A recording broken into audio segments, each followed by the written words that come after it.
Hey, what is up my individuals? Drexler here. Thank you guys for tuning in. Today I want to go ahead and discuss 15 things that every young man should know. This video is inspired by Andrew from Good Guy Swag. He wrote a blog very similar called 30 Things Every Young Man Should Know. So I decided to kind of run with that idea, kind of condense it down into my own version based off of the life lessons I've learned over the last 28 years. And by the way, before we go ahead and jump into today's video, I do want to let you guys know that we just dropped these new individuals neck gaiters. Super fire. Super fire.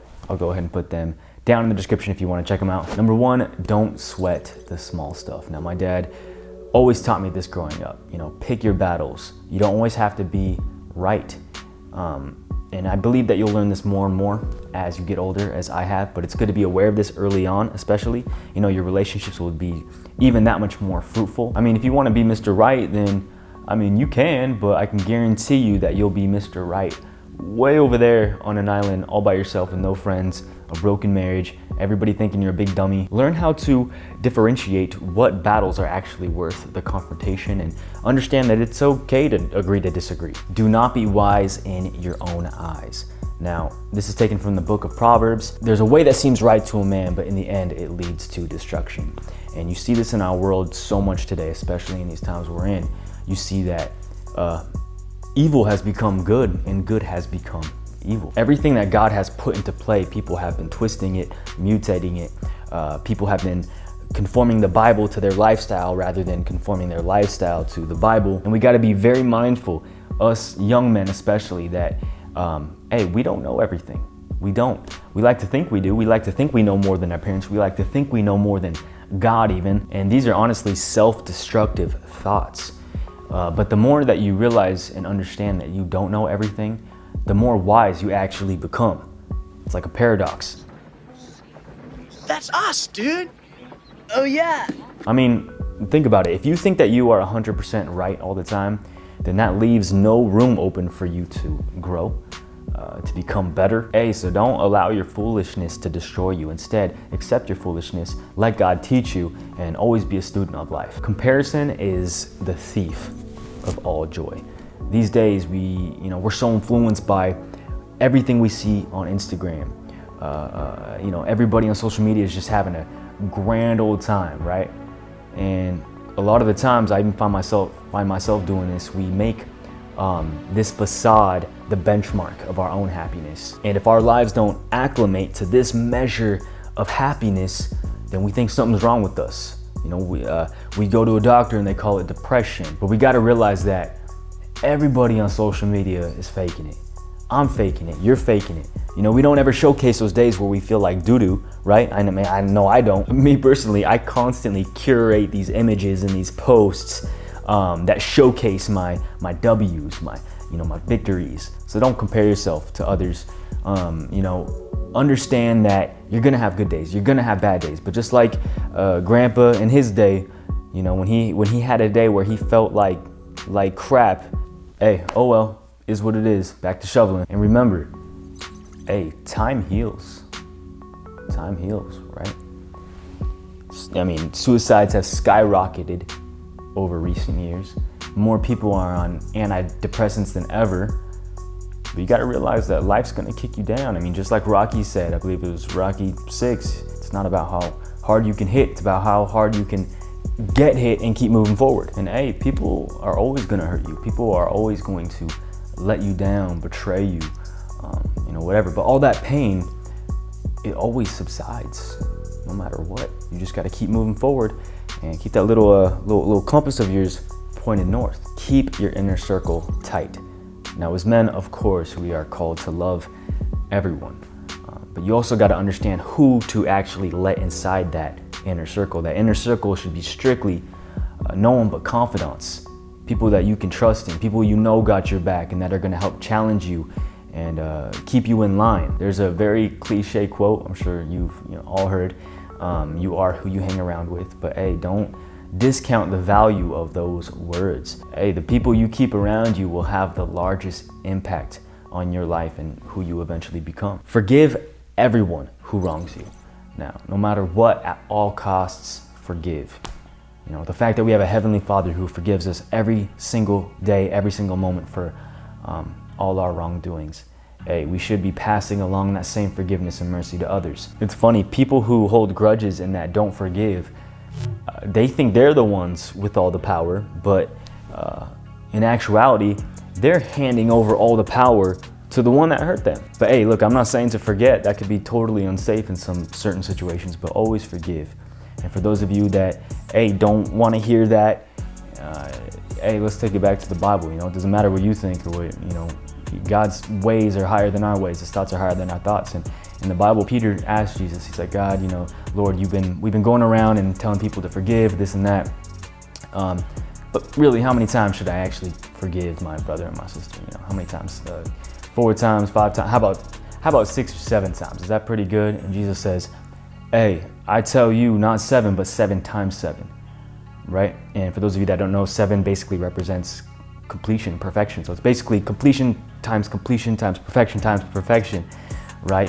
Just basically meaning forgive until it gets the job done. Whew, that was fire right there. Let's take a break. Let's take a break for our sponsor, Red Bull. I'm just kidding. I wish.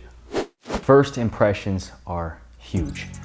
Probably bigger than you realize. I mean, people are not always going to remember what you said, but they're going to remember how you made them feel, especially that first time, that first impression. And not only should you take first impressions seriously, but also take seriously the way you present yourself, your posture, you know, your apparel. The way people see you will determine how they treat you and ultimately the opportunities that they could give you. All right, now moving on. Kindness. Always be kind.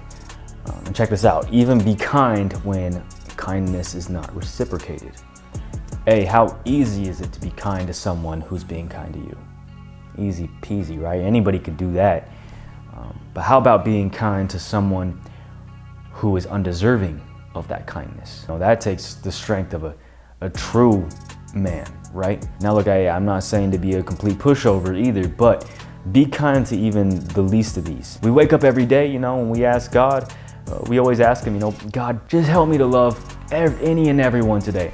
But hey, we also fail to realize that God may be putting some unlovable people in our pathway as well, right? Moving on means leaving things behind. I remember in my first relationship when I was like 17, 18 years old, it hit me pretty hard at first.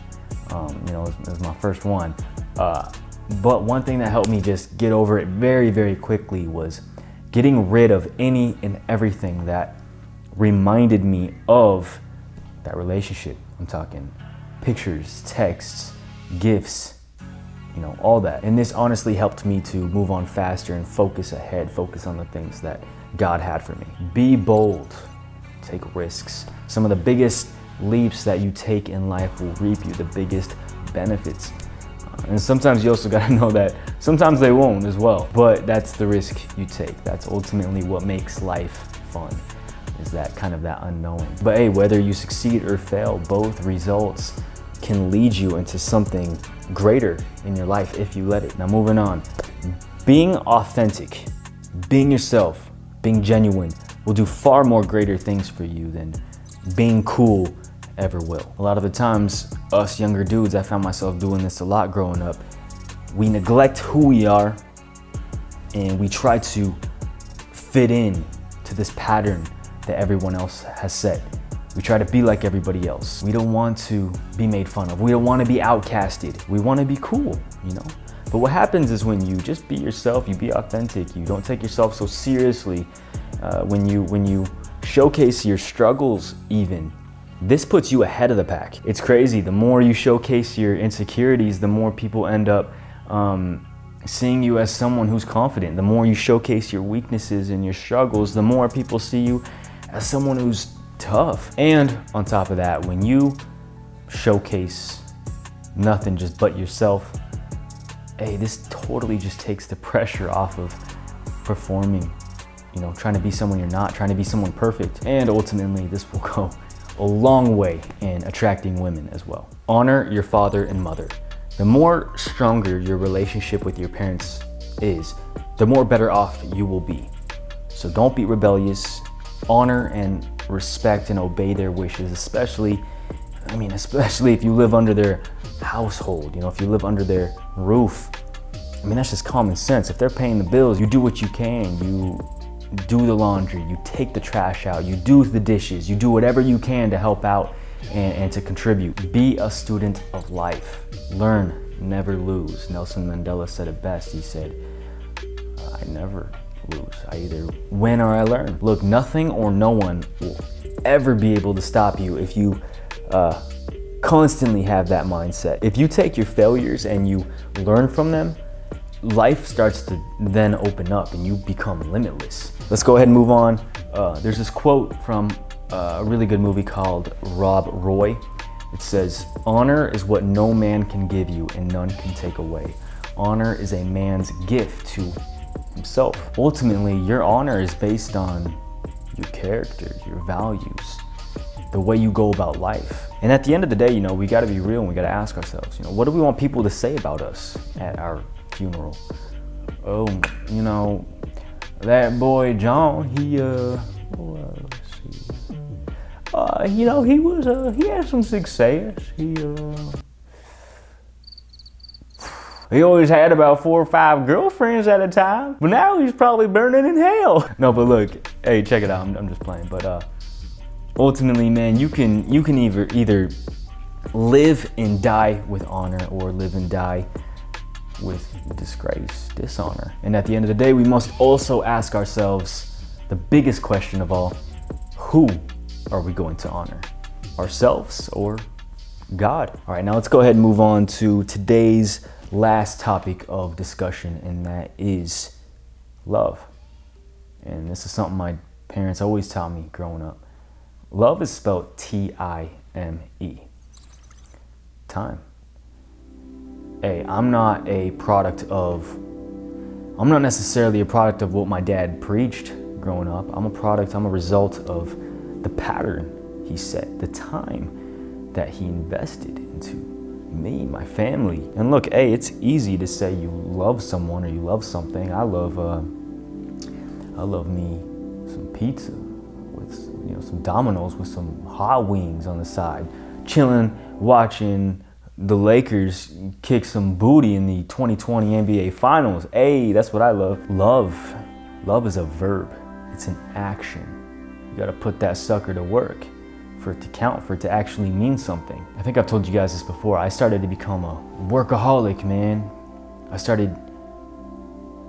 Every day I was just full of anxiety, of the fact that I wasn't working enough. I wasn't putting in enough effort into my businesses, this and that. And yeah, I just soon became a workaholic, and it had a little effect on my marriage, and not a good effect either, a negative one. And I wasn't spending enough time with my wife, and that's one of my wife's biggest love languages, is time, you know, is spending time with me. And so I had to learn how to scale back my work and put more focus, hone in onto my marriage. You know, I had to set my priorities right, you know, put first things first above all else. And I've actually had to do this with my friends as well, not putting in enough time with them, but I've learned how to set that time aside with my wife, with my friends, with my family, and really build up those relationships, because at the end of the day, this whole human experience is based off of relationships, right? Our relationship with God, that's the ultimate source of joy and happiness. So, hey, I hope all you young guns, all you young bucks got a little something from today's video. If you did, please be sure to give it a nice big thumbs up. It'd mean the world to me. Subscribe if you are new. Be sure to hit that notifications button to be informed when I drop new content. If you have any buddies or any friends that you know could also benefit from today's message, be sure to send this video to them. And I'll see you guys very soon. This is Drexler. Shaka bra.